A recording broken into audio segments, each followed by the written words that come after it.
Hello, everybody, and welcome back to the Goldster Inside Story. And thank you for coming along this Good Friday. I am thrilled to be here today with Paul Chronnell and Sarah Lou Young, who've written this really funny book. If you can see it here, the RSV People. Very, very good. And I have been wallowing in nostalgia. So for anybody here who remembers the 80s and remembers smash hits, whether that's you, whether it was your children who used to read it, whether you don't know what I'm talking about, this is the book to buy for anybody who was an 80s kid, because this is just a brilliant, brilliant idea. So, Paul, Sarah Lou, tell us, what is RSV People? The RSV People was a book that came about entirely by accident. One Christmas, Sarah's brother sent a whole pile of Christmas presents, all wrapped individually, literally about 40 of them. You know, there was a little Mars bar and, you know, little stuff. And one of them was a copy of Smash Hits. And were we in lockdown then? We were locked down. Yeah, it was Christmas Day and we decided to read it with glasses of champagne. So it was also a slightly drunk decision. In I had one of those moments where every copy of Smash Hits had a pen pal section. Yeah. And the pen pal section back then had all these 12, 13, 14-year-olds and their full postal addresses. And just for a moment, had a sort of light bulb moment of going, gosh, I wonder where these people are now. I wonder what happened to them. And then because we had all their addresses, we literally sort of went, oh, let's find out. So we just wrote to them as if we were 12, 13, 14-year-olds, not pretending to be 12. Yeah, I'd just like to make that clear. There was no grieving. No.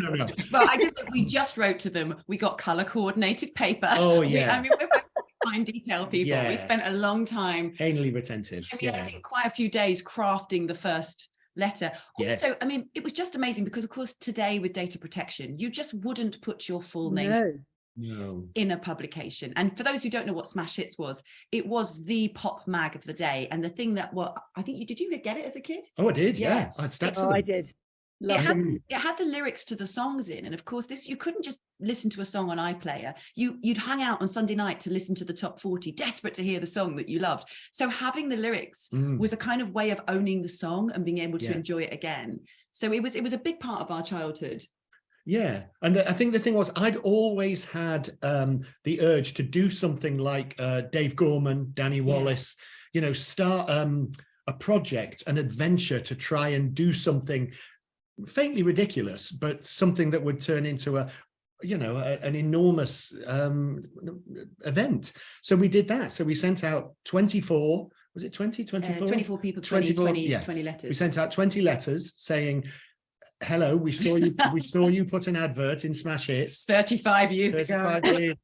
We just wondered whether you'd still like to write. And we enclosed addressed envelopes. Now, one of the challenges was most people only had their first names, a lot of people. Yes. Some people had pretend names that they had gathered from. We've obviously in the book, we've changed everybody's names and we've changed the addresses. So Rhubarb and Custard was one of the names that we were given. We were like, where do we go with Rhubarb and Custard?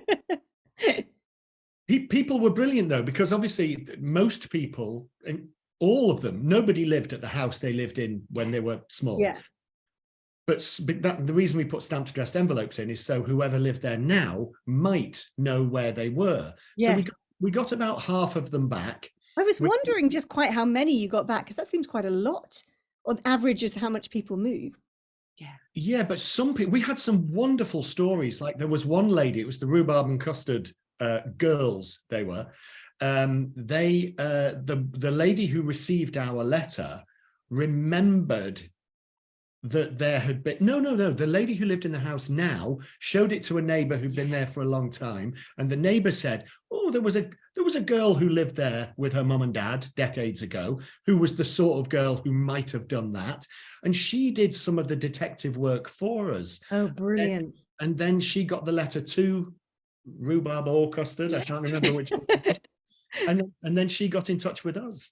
Yeah, we had a lot of wonderful we thought we'd get to know these pen pals, and actually along the journey we made other RSV people. Like there was quite a lot of the dream scenario was that everything was done with pen and paper. Now, of course, they reached a point where we could go no further with pen and paper, so we had to revise our terms and conditions, which was we wanted to get the real letter in their hands, but if we had to use the internet for some sleuth detective work. And Paul is, you could have been a detective in another life, I think. There were definitely points there were points in the journey when you said, I think I need to step back. I feel like I know too much about these people. You ended up posting on like old girls associations, because some of the addresses were schools, and schools that didn't exist anymore.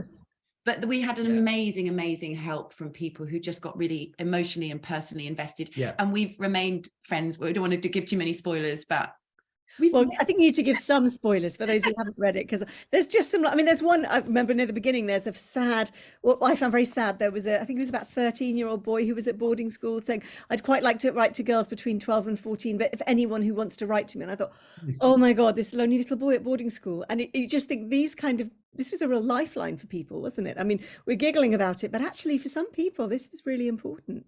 Well, absolutely. And we were absolutely blown away with how many responses these kids got. They got thousands of letters, thousands. The number of people who said, postmen were saying, does somebody famous live at this house? There was one lad one of the guys in a boarding school. He got so many letters. You didn't get the letter. All the letters went to the office. And then I think a board, on the notice board, a list was put up of all the boys who'd got letters. And he said in the end, new pieces of paper had to be put up because he couldn't list how many there were. What was quite interesting about him is he reckoned he got something like about 3,000 responses. Wow. And they didn't reply to any of them, because with 3,000 letters, they went, and of course they had no money. Look at the stamps. Yes, exactly. The cost of sending letters. But the lovely thing we had from that, he replied to ours. We were the only ones. So, it may have been 35 years late, but he replied to one. So tell us about the kind of responses when you finally reached the right person. What did they think? Were there people who were a bit scared by it? Were they freaked out? Did they love it? It was a real mixture, wasn't it? Well, on the whole, yes, I suppose a few people were a little bit sort of, what's this about? Because, these days everyone thinks that there's nothing innocent going on. Everyone's always after something. Yeah. Some people just went, this is brilliant. Yes. Some people wanted to become pen friends, as in they just wanted to, let's just communicate backwards and forwards. Some people just sent a single letter saying, this is great. We got some photos. I saw that. Yeah. So tell us about some of these photos. Oh, we got some great throwback photos to the 80s. Somebody sent a picture of them because they'd actually, when they put the ad in Smash Hits, they'd got some copies of photos of them, with the proper old big gel in the hair and the shoulder pads, and they'd kept one of them. So they sent that to us, which was lovely. I think the thing that was amazing was how much personal information people shared with us. And we've made, this book is about the quest. It's about the quest. It's also about our relationship. So the nicest thing people have said, it's like a love letter between us, because in the middle of this, we're also moving house. We're dealing with bereavement. There's a whole bunch of other stuff that's going on.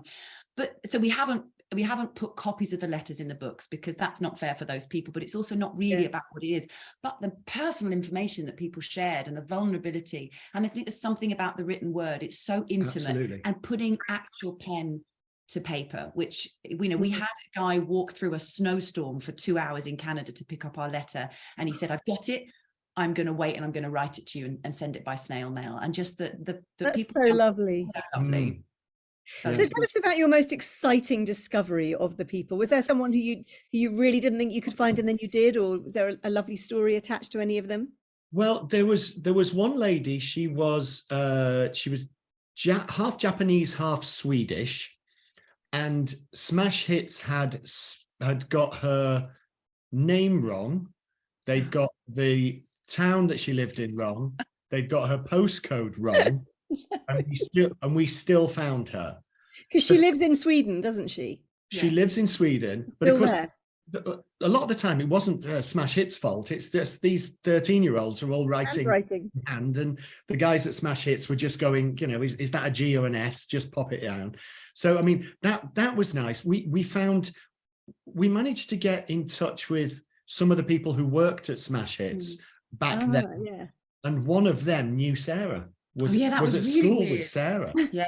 With You know, she'd gone there as sort of work experience or something. Yeah. I was going to say, I think that the one that was the most moving and the most surprising, there was somebody that we just couldn't find any information about them over the last 5 years on social media. And we sort of picked up that there was some family difficulties. And that's when we almost stepped back from it. We thought, oh, this is not, we don't want to interfere with anybody. And as it turned out, this person was in prison. And they wrote to us, and we never asked anything about why they were there. We didn't investigate. That wasn't what the conversation was about.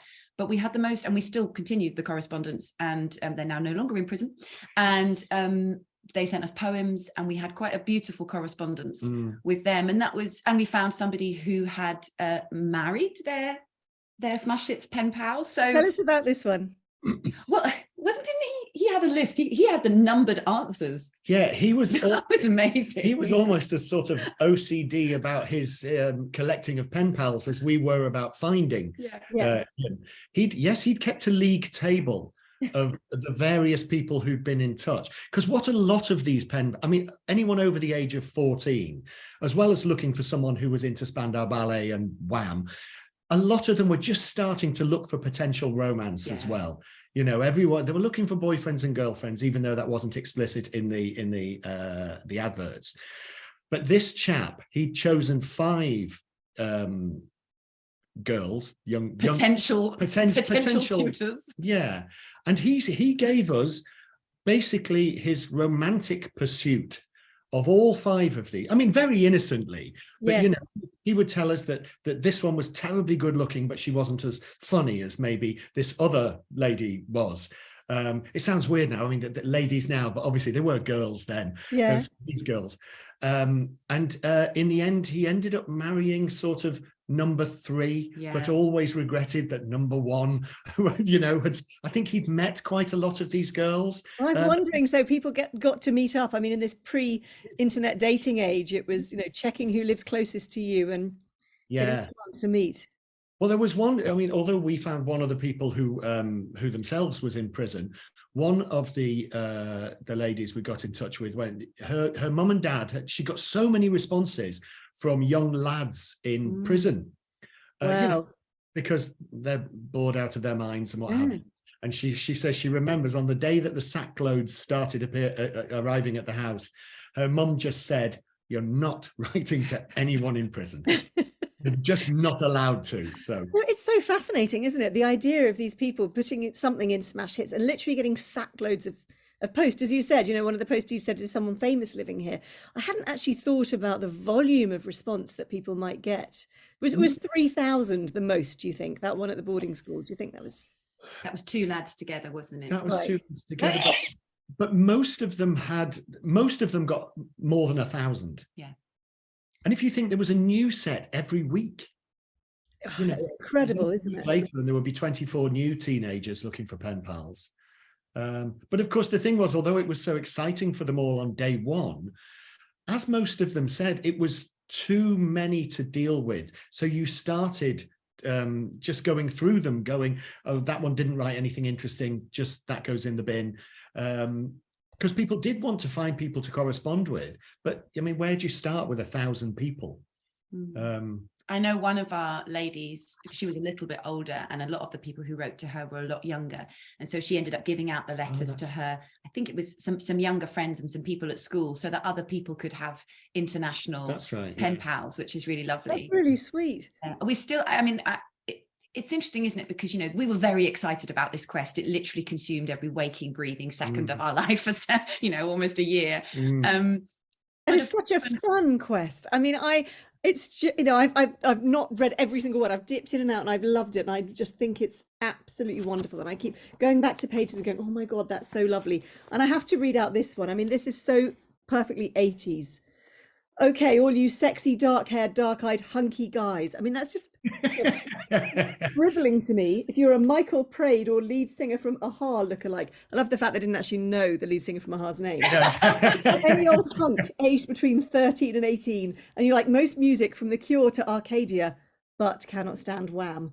and are a bit stupid, as in a bit mad and zany. Put pen to paper and write too. I mean, it's just fantastic. It's so of its time. I can't imagine it being in any other era, that kind of, calling someone a sexy hunk. It's just so sweet, isn't it, compared to the whole idea of people on Instagram posting inappropriate pictures. And it's just how refreshingly different. Did it take you back and make you think about how much society has changed? I think communication has changed enormously. I mean, Sarah said before we started, we met online. Best £65 I ever spent. I mean, Guardian Soulmates no longer exists. No. And that was old school internet dating, in that there was no swiping left and right. It was, you had to commit to writing to each other. So we essentially got to know each other by exchanging hundreds and hundreds and hundreds of words. Thousands. I sense a new book here. I mean, surely, as you say, Guardian Soulmates no longer exist. And I think that's what you should do. You should do, instead of RSV people, you should do Guardian people or Soulmates people. Or there we are, Find out all those people who met, because Guardian Soulmates, which was such a big thing not even that long ago, suddenly seems archaic. That's a really good idea, Lucinda. We might heard it here first, everyone. When it comes out. But I do know several people who've got married through Guardian Soulmates, and we are as well. But you're right, it's that the slowness of the letter and the taking the time. So we, very soft people, we had already fallen in love before we actually physically met. And we were sort of, we'd exchanged so much information. We'd spoken on the phone, and we were like, we have to meet, and if we don't have chemistry, this is my friend for life. And thankfully we did have chemistry. And we're getting so you've really got that. I mean, you've been there. So when you were contacting these pen pals, this was a real kind of labor of love as well, wasn't it? Because you can see this in the book as well, how, as you said, it's about your relationship as well. And you're contacting these people for whom writing letters was, of course, such a major thing, and you can appreciate how that relationship grows. I just think it takes us back to a time where, do you think we'll ever get back to that? Do you think there'll come a time when people want to write again? Do you think, I mean, I remember in lockdown, they said sales of writing paper had soared. Whether that's stuck or not, I don't know. I think it's interesting. There's a thing called the slow food movement as well. And I think that we're so fast and we're so distracted, and constant dopamine hits, and that sense of overwhelm, which I think for a lot of people during lockdown kind of recalibrated. And I definitely sense amongst people of our generation that there is a desire for some stillness and calmness, which doesn't mean atrophy. We're still busy, still moving around and doing things, but I think it's about trying to be in the moment and actually appreciate it. And there's something about the investment of time. I mean, we both write, and we both write using computers, but if I'm making a show, I spend a lot of time with chunky pens and post-it notes, and there's something about the hands-on manual nature. So I do think there's, maybe it's not a return to, but a blending back in with that presence of in-person, in person. And it's also just getting older. I think I'm valuing real-time contact with my friends more than I am, what do they always say? Facebook is where you lie to your friends, and Twitter is where you tell the truth to strangers. I think that's worryingly true. So I'd like to hear from all you Goldster people here. Do you remember smash hits? And did you ever have a pen pal? So please do put it in the chat if you had a pen pal, and if you've got a lovely pen pal story. And also, do you still hand write letters? And if so, how frequently? Because I would really love to know that. Every new year I have a resolution, I'm going to hand write more letters. Well, it's now Easter, and I've not really done any this year. I've done a lot of postcards, but not letters. And it's just finding the time quite often. It's so much easier to sit down and send an email. But I've just been going through my parents' loft, and I have found boxes upon boxes of letters that I received when I was at school and when I was at university. And it just is such a glorious thing to have. I don't sit and go through my old emails, but I will sit and read through all of these. So do you have things like that as well? Are you hoarders of that kind of thing? Did you keep all your letters? So Sarah is pointing very much to Paul here. So Paul Chronnell, fess up, are you a hoarder? I'm a collector, but I'm a hoarder of nostalgia. Yeah. I have this, I think I mention it in the book, that I think it's, if there's a single, I mean, I used to keep the ticket stub, the bus ticket, going when I was a teenager, used to keep all that. But these days, a single item can open up a whole chapter of memory. And I find it's the sort of thing, you've got boxes that are filled with what essentially is just personal tat. Yeah. And if the box disappeared, you probably wouldn't care. But whenever you open up that box and you go, there's that letter from my mum.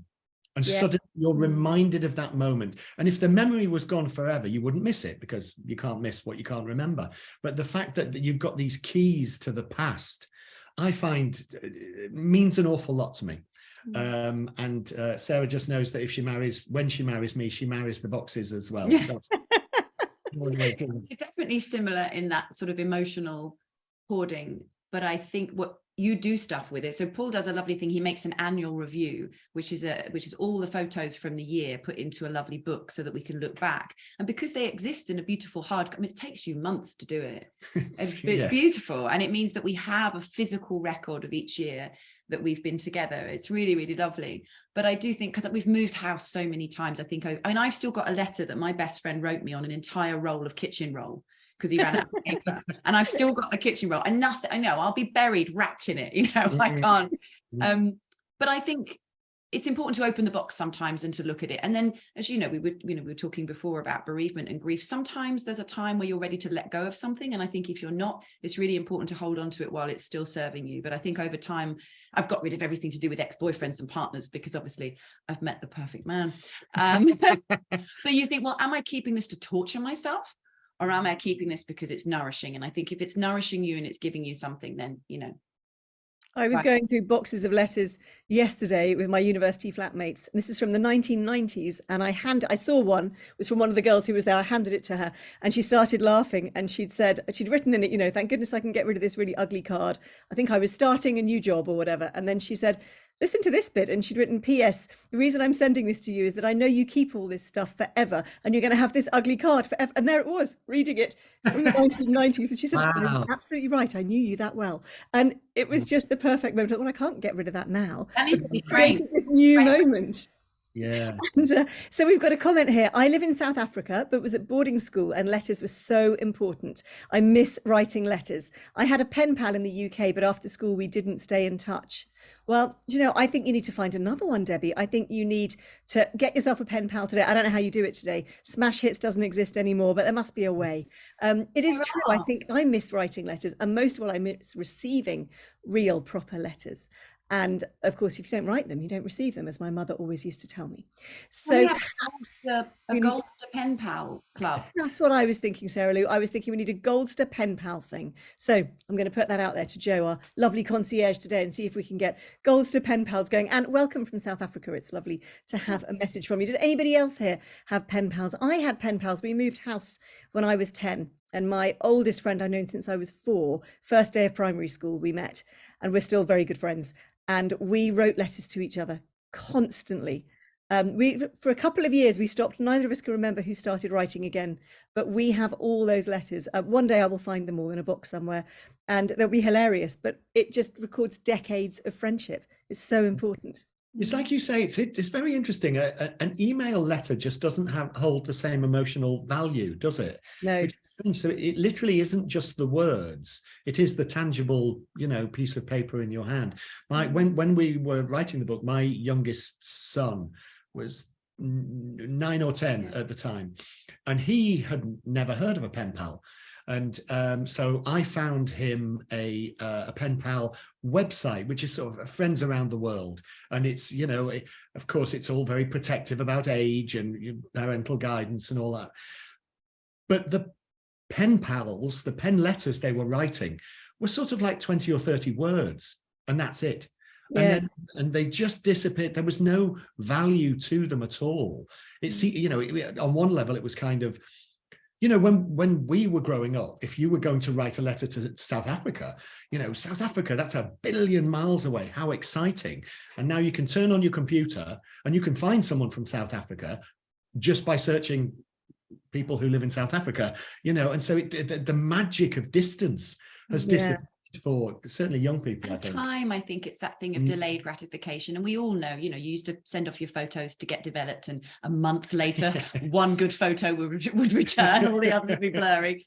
And also, you know, you'd send a letter. And I remember going, I mean, I was an avid pen pal writer and I had friends all around the world, and just going to the stamp counter and getting the stamp and being excited to see what was on that. And funny enough, I received a letter a few days ago from my old Polish pen pal, and we had written from the age of 17 to about 30, and then we lost touch, and she found me on social media and she asked for my address, and then she just sent me a handwritten, you know, we're grown up, she's a doctor, she's got 3 kids, but she said there was something about taking the time and space to write the letter that was really precious. And I thought, well, I must return that and you know, rather than just do a massive download of everything that's happened, because something happens, I think, in the time that it takes to write by hand, your thought process slows down. Although I used to write, now I don't think I can write as much. I used to have a little stubby patch on my finger from writing. My biggest problem is that whenever I write anything now, nobody can read it. And I look at my teenage letters, and my handwriting was actually quite good then.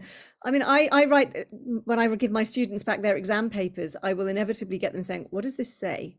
And my handwriting has become appalling. And that is through spending all my life, like Paul, writing on a computer. Yeah. And my handwriting is embarrassing now. Do you find that from writing on a computer? I also, because of course you write whatever you want and then you edit it and the computer spell checks it and you can do all that. It drives me mad now when I do write by hand. As soon as I've made a mistake, I have this tussle inside me that I should start again, because, you know, no, I just cross it out. Definitely. Oh, I admire your bravery. We originally planned to write all of the initial 20 letters by hand, and then Paul did a quick working out of how long it would take us, and I think it was going to take us several days. And we're like, you know what, it's fine, we'll sign them by hand. Yeah. But I think, Paul, what you really need, you see, it's the nostalgia thing. You are yearning for Tipp-Ex. That is what I think the problem is. Yeah. Anybody here remembers Tipp-Ex, that little white paint you used to put over, and you could go over your mistakes. And I remember looking on the back of to see if I could see what it said underneath the Tipp-Ex. Well, I still have a paper diary, and I will not be moved on this. I have a paper diary. As anyone who's read the book will know, I have a 4-color biro: red for times, black for information, green for fun stuff. Who uses blue? But I find the act of writing the thing in my diary, the appointment, means that then I remember it. But I'm very reassured by my physical diary, and people send me electronic invitations to things, and I'm like, what am I going to do with that? So as soon as you accept the electronic invitation, it goes into your junk mail, which I then spend my whole time going, can you just email it to me again, because I don't have it. Now we have another comment here. My friend who lives in Italy used to write letters to me for years. For me, writing letters was a chore, but as soon as the internet was within my capabilities, I became a regular correspondent with her. Now we contact each other daily because she has caught up, with a smiley face. Absolutely true. I mean, that really is the case, Denise. I know that it's so much easier I actually had a text from my old French pen friend the other day. She was coming over to England, and sadly I was not around. So the other day, it was probably last year. But it was really nice to have heard from somebody who, you know, must have got in touch at some point and swapped contact details. But yes, it was a lot easier to get a WhatsApp and say, I'm really sorry I'm not around then, but let's meet up next time, rather than waiting for the letter to arrive. But it would have been fun, like your pen pal did. Now, I was going to say, I think there's something that I think there are only a certain number of people you can really hold close in your heart and have absolutely daily regular contact with. And for that, we spend so much time apart because I'm on the road a lot, and we do a lot of WhatsApp voice messages. And to me, that's lovely. And we have a thing in the morning when we're together that Paul will read poems. We're working our way through several poetry anthologies. So while I've been away for the last few weeks, I wake up and in my WhatsApp, I've got recordings of a couple of poems. So that's beautiful. If I had to wait for him to handwrite them, I'm in back home. We've got a comment here. Funny you should mention Tipp-Ex. We were telling our niece's 10-year-old daughter about Tipp-Ex, and she was absolutely incredulous. It was such a thing. I mean, if it went dry and you couldn't use it, I don't know if everyone remembers that, when you went to use it and that little brush had gone dry, and you're just shaking the bottle with that little, whatever it was, a ball bearing in it or something to try and make it liquid again, putting a bit of Tipp-Ex thinner in it to try and eke it out. It was so important. Decorate your school bag as well. I seem to remember doing a lot of painting things with Tipp-Ex. And I guess it probably doesn't even exist now. It's probably highly toxic. It does. I own several colours of it. Oh, it does exist, does it? Yeah. My diary, if I make a mistake. That's hilarious. You see, you can be together for a long time and still learn that you never knew about. 6 years we've not had the Tipp-Ex conversation. So tell us, you mentioned performing, Sarah Lou. Tell us about what you do, because it's very exciting. As you say, you're constantly dashing around at the moment.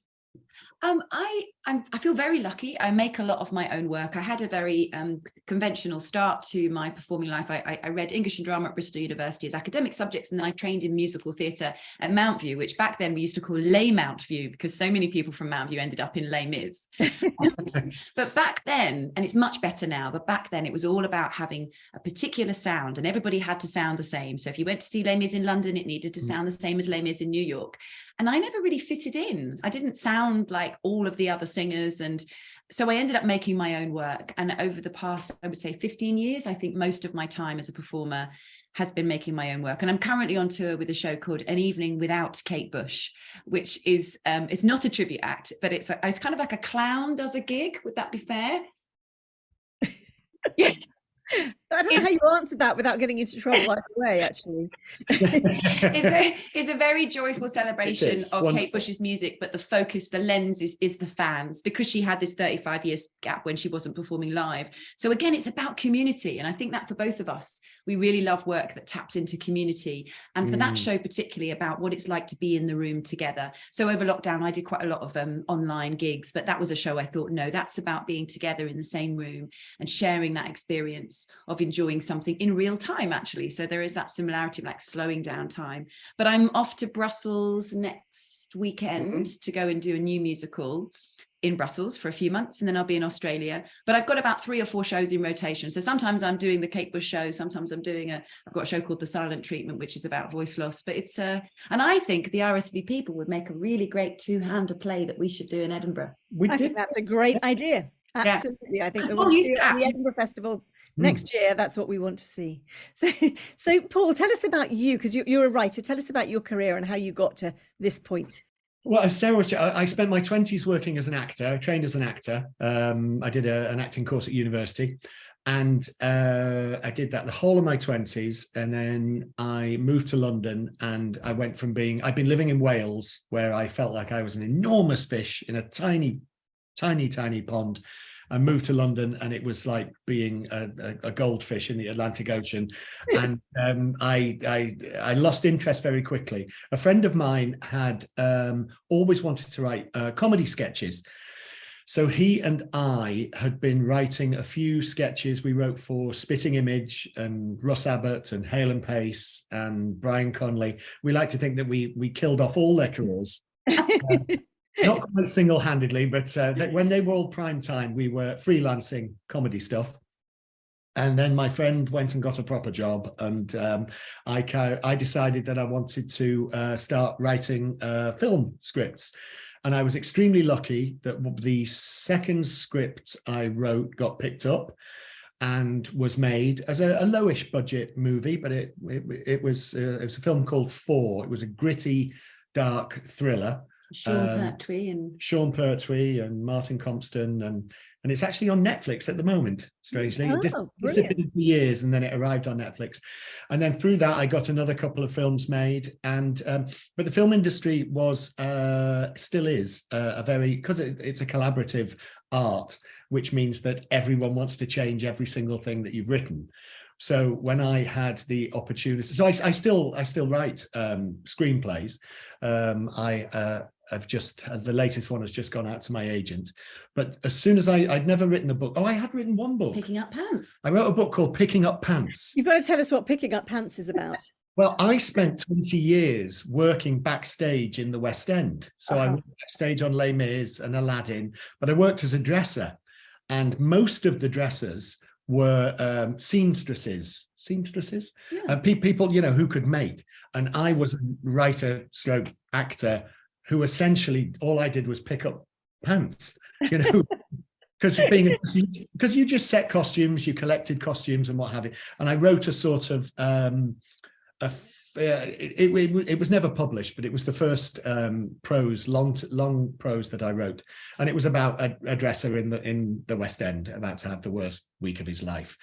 But I had enjoyed that so much because of the control I had over the words. So with the RSV people, the fact that every day I'd spend half the day searching for the pen pals, and the other half of the day writing up what had happened and what was going on. So I found that I'm now writing. I'm writing more prose. I'm halfway through a psychological crime novel. Brilliant. But I've written so many things. I started off doing TV sketch comedy. I wrote for Mother and Baby magazine for a while. I've written for the stage. I'm a storyteller. I like stories more than anything else. And the RSV People, that was a story in the same way that the films were a story. Writing for Brian Conley was tiny little stories. And so, Sarah gets to travel the world, and I get to go upstairs to the spare room and sit at my desk and tap these stories out. So tell us. Oh, sorry, Sarah. No, go on. I was going to say, I was talking about the process of writing the book. Just what I was about to ask. Yeah. Exactly that synchronicity there. Tell us about what it was like when you were writing the book. What was your process? Well, because I'm very kindly credited as essential contributions. I would say we worked together on the production coordination, like all of the nuts and bolts and things. But at a certain point in any writing partnership, someone has to do the writing. And I would say I'm a theatre maker and a storyteller. I think you're a proper writer. So Paul would graft away on the script, on the book. And it was lovely. Every evening, open a bottle of wine, and he'd read to me every day. So I'd get to hear back 24 hours after something had happened, what the story was. And we had a busy WhatsApp where we suddenly thought of things to include, or quotes or stories or pictures. And then I would say probably one of the toughest things we've done together is editing. Yeah. Because actually Paul writes a really good first draft, but my mum was an English teacher. So I am a stickler for grammar and things. So we'd sit side by side going through the notes on this. And it was a very joyless process, wasn't it? Yes, it was a necessary process, though. Yeah, but I'm proud to say I don't think there's a single typo in our book.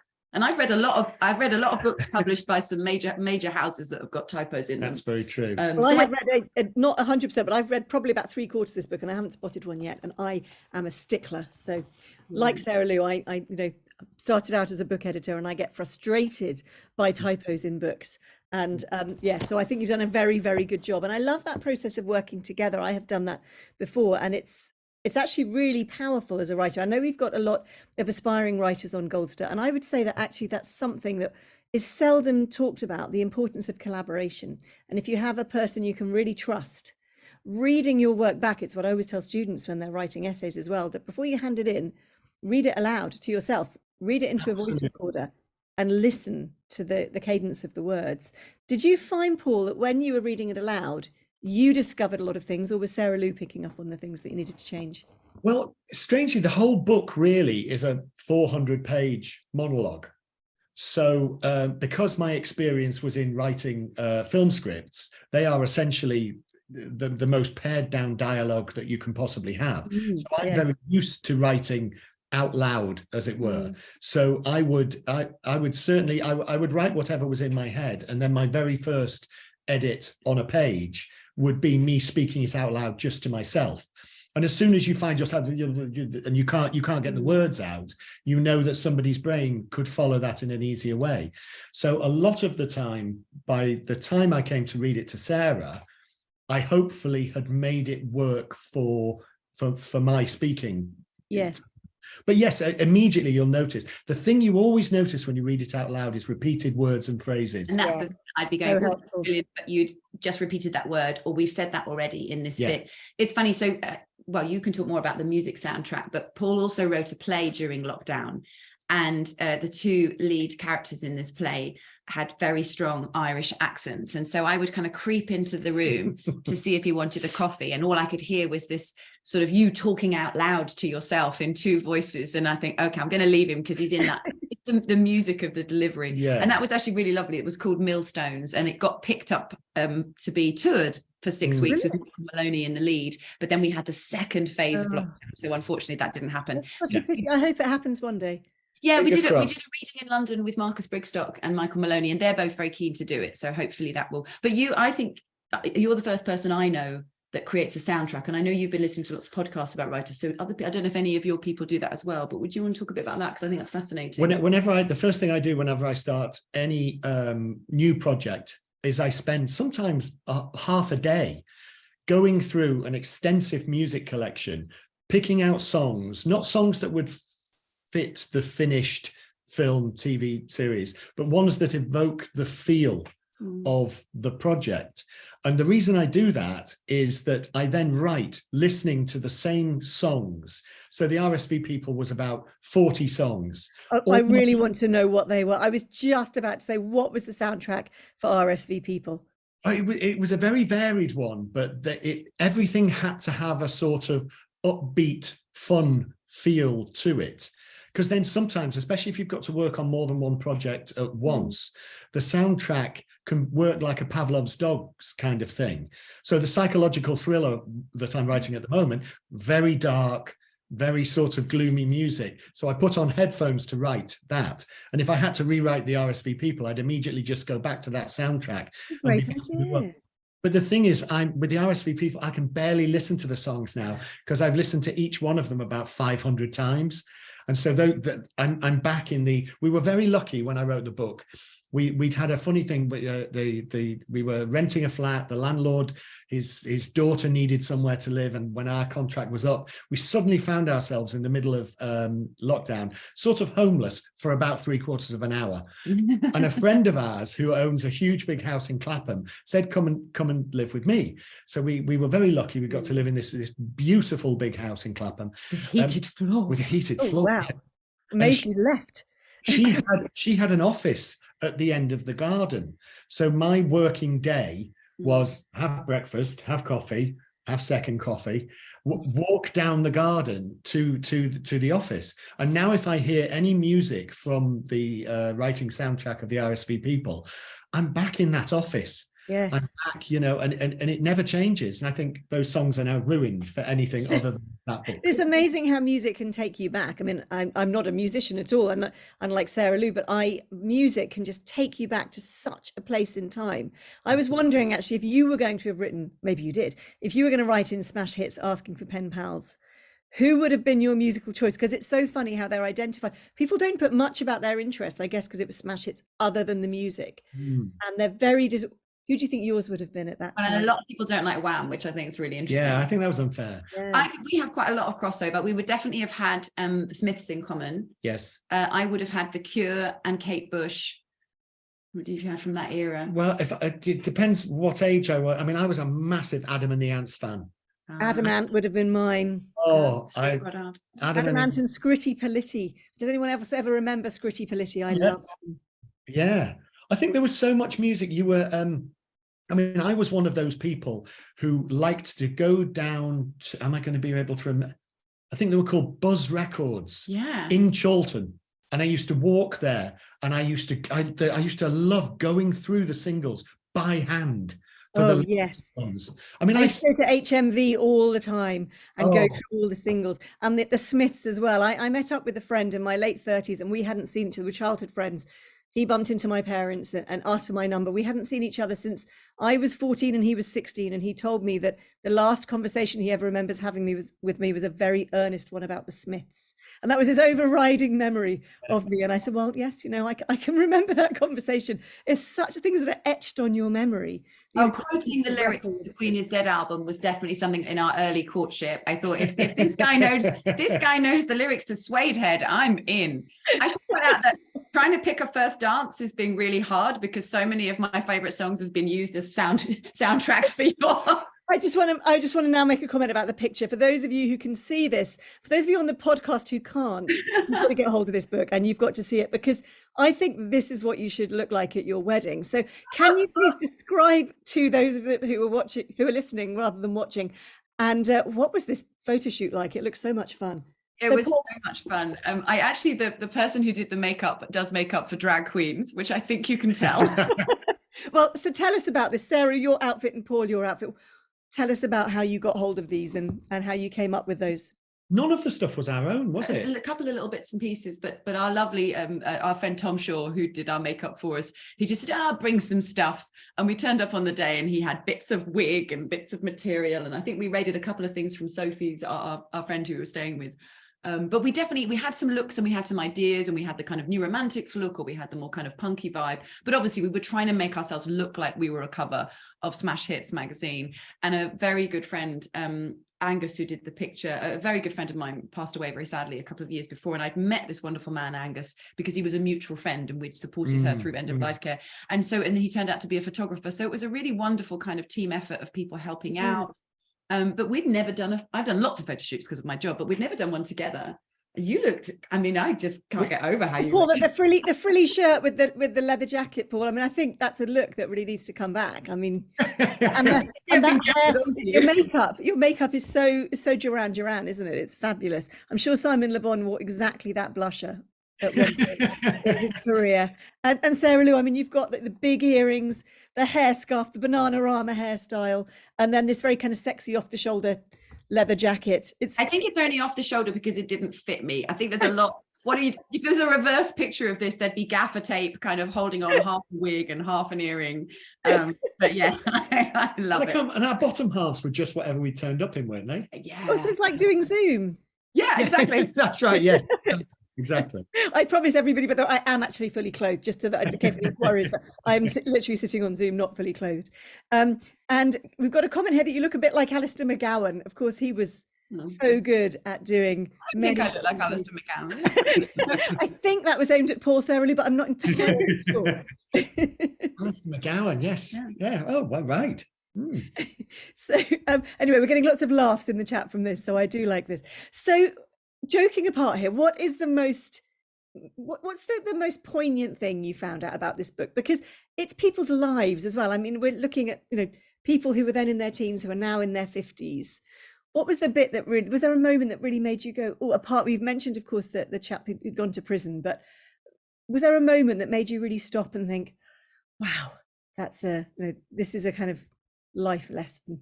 Well, I tell you what, there was, I keep thinking about how much to give away. No, there was Please give away. There was one individual we couldn't find. We in one way or another, we didn't get to communicate with everybody, but I found everybody, bar one person. And most people were in their late 40s to, I think, the oldest probably in her late 50s. But I have a feeling that the one person I couldn't find may have died. And that was what started out as, you know, we're reading about all these teenagers and Adam and the Ants and Wham and Hair and fledgling romance. And that one of that cohort is potentially no longer with us. And that was another reminder that life and communication and love and making an effort to be there for the people who matter to you needs to be done soon, if not now, immediately, because you know, most of the people we found were happy in their lives, whatever their different lives were, but this one person's life took a different route. And I think that I don't know that necessarily occurred to me while we were writing it, because I didn't give up on trying to find them, even once the book was published. But I have now run out of avenues, and it's the only thing I can think of. It may not be true. I truly hope that person is out there. They changed their name. They're now living a wonderful life in the south of France or something. But that life is short. Yeah. Even though that's a really good lesson to take away from it as well. And as you say, make those connections, you know, get in touch with the people who matter to you now, because, you know, you really don't know what's going to happen. Well, let's talk about the response to the book. Have you had people who've contacted you since it came out who remember writing themselves to smash hits, or have you had any kind of connections like that? Well, I feel like I'm keeping my voice. No, yeah, we've definitely had some people. We had one person who read the book and then got in touch with you to sort of to say they wanted you to try and work out who they were, because they thought you might like the challenge of trying to work out another person. We were like, oh, there was someone else who definitely was in the same edition of Smash Hits. No, it was someone who'd read the book and I see. enjoyed the sort of the kind of treasure hunt detective work, and so they sent a letter with clues as to who they were, and we thought, this is terribly sweet, but also we're quite busy. I think what's been really lovely, again, without too many spoilers, is how many of the people we've contacted, and we obviously told them, you know, we didn't know we were writing a book right from the start. We were doing a project, and, you know, we've obviously shared that we've written the book with everybody who's part of it and given them thanks. And a lot of them have read the book, and we have met up with some of them, and How some lovely. have become our friends. That's And that's great. really, really special. And I think that was a completely unexpected, beautiful thing that came from it. Now, we've self-published, and I don't know if any of the people that are with Goldster are in that situation. You know, it's very, very hard to get someone to look at a new book. You have to have an agent before you can have a publisher. And we did send out a lot of messages. And we were also mindful that in a lot of agents, it might be that the first person who's reading your email might be 20, 21, they might be younger, they No might idea what's Matt Hits work. might not connect with the, and in the end we decided to self-publish, which was huge. I mean, I think we sweated blood, especially you, over trying to just format the book to print it, but actually it was an immensely empowering thing. And I think that's, like you talked about, you know, you can see the world as full of all these gatekeepers and these guardians, and actually the people who've read the book, you know, we've not sold millions of copies, but we've sold copies to people who we know, and then to people who we don't know. And the response to that, the things that people have said, we've had messages from people who've, it's made them reconnect with their old pen pals. How It's lovely. made them grab life and go, hold on a minute, I need to be in touch with that person. And it's been, it's hugely humbling and very beautiful to think that something that we've worked on is now sitting in someone's hands and has made a difference to their life. And occasionally I had a guy come up, I was doing my show in Bristol, and this guy came up for an autograph afterwards, and he had the book and he went, oh, will you sign it? And I was like, How lovely. That's brilliant. Well, and I think self-publishing has changed massively. I know lots of traditionally published authors who are choosing to self-publish because you actually, you very seldom make, you know, sell thousands of copies, hundreds of thousands of copies, and make a huge amount of royalties anyway, however you publish. It's all in the, you know, the journey of it, and the things that you do around books that most authors will say will really make them the money. I mean, J.K. Rowling, for example, she will have made far more money from her books being turned into films than she'll ever have made from the books themselves. So, but I think it's just such a great journey to have done as a self-published book. And I wouldn't have known from looking at it that it was self-published. So that used to be that big change between what was traditionally published and what was self-published. But I think now traditional publishers use exactly the same route as self-publishers do. So I think friends of mine who've had publishers, you still end up needing to do just as much PR, just as much, you know, with a very much, you know, you know, who are your networks? How are you going to help us sell this book? So absolutely. I mean, that was my biggest shock, having been, you know, been published, is that how appalling most publishers' publicity and PR departments are. They promise a huge amount, but you do end up doing it all yourself. And that's advice I always give to aspiring authors: is don't think you're going to get a publicist who's going to do more than a couple of weeks, and, you know, it's all up to you, and you need to constantly tell your publisher that something's happening, that you're doing an event, they need to get books there or whatever.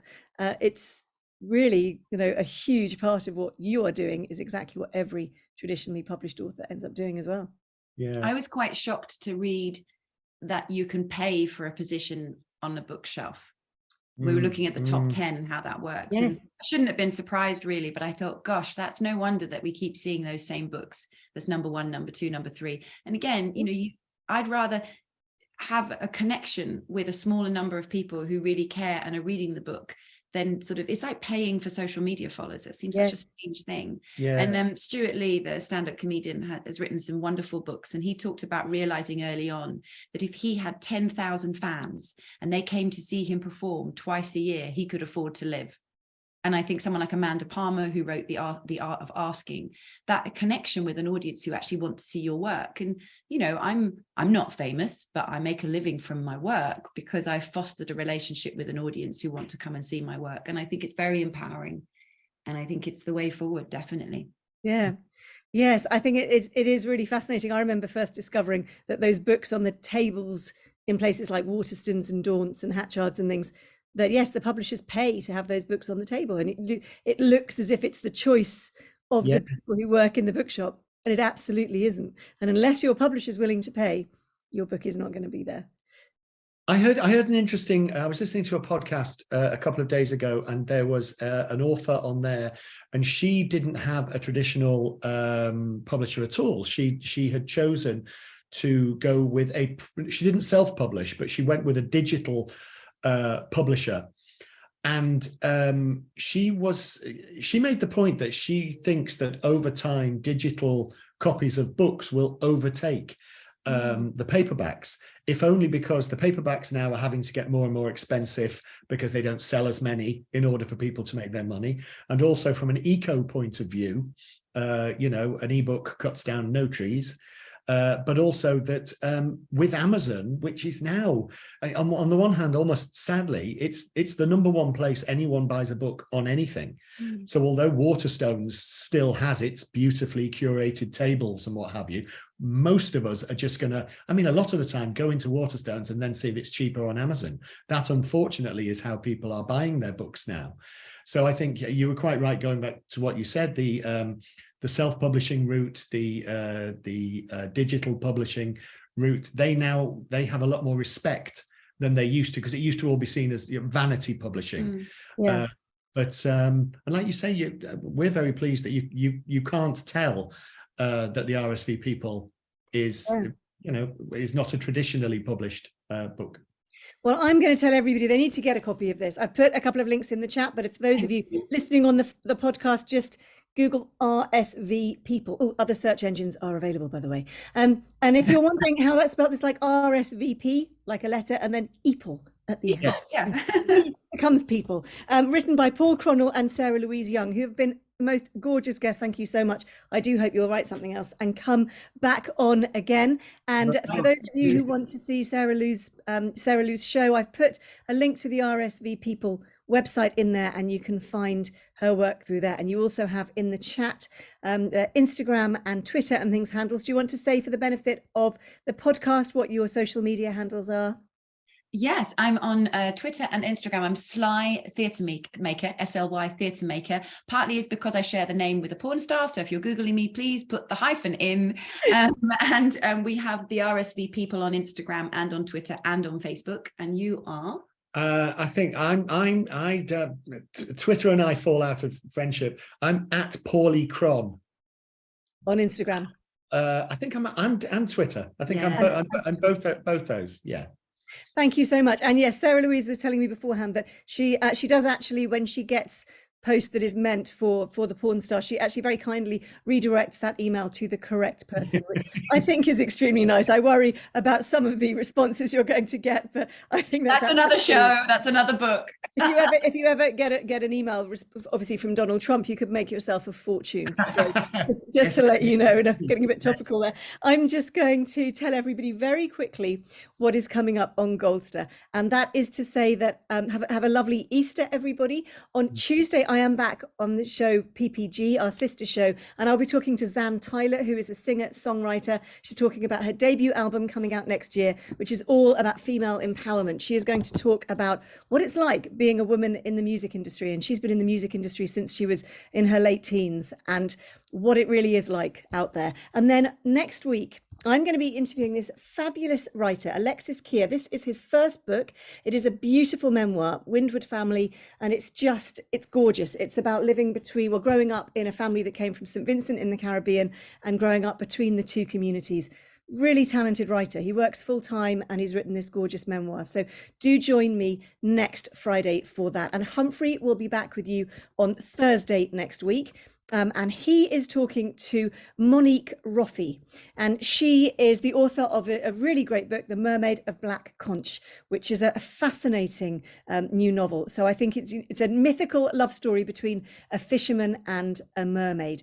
And of course, for those of you who are reading for our book of the month this month, you've got Humphrey this month, and it's Franz Kafka, Metamorphosis. So as you know, you all voted which one you wanted, and that one won out. So take care, everybody. Have a lovely weekend. I will look forward to seeing you on Tuesday.